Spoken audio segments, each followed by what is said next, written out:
O neno tiña algo que lles dicir aos outros nenos que andaban a enredar co il na beira-mar. Tiña algo que lles dicir, pero non remataba de dicilo. Por veces poñía cara de malo, cheio como estaba daquel orgulo que non certaba a deixar ceire.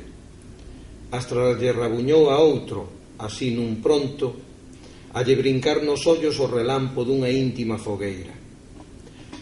Esbandallaba todos os xogos co aquel seu bule-bule de zarambeque, mesmo como o de gato alporizado por veciñanza de treboada.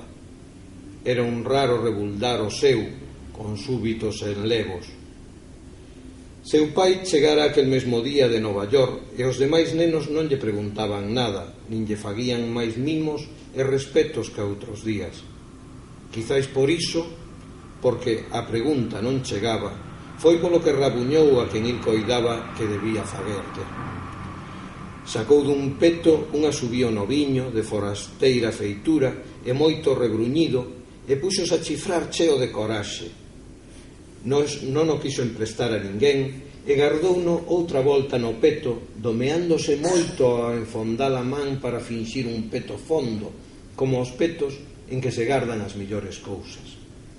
O seu dentamio miudiño brilaba cunha sorrisa dubidosa, ninguén sabe si mala ou suplicante.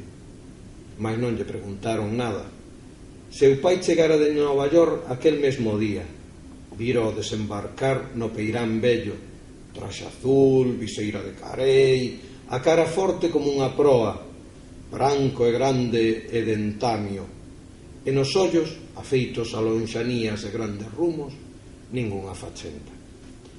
Houve un intre en que o fillo do navegante andivo a rentes de chorar, e as súas vaguas houberanse disparado como frechas quentes e coraxudas, pero non chorou.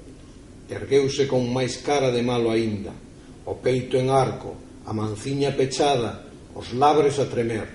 Ergueuse así, garboso, o neno, e dixo somentes: Nova York é noso.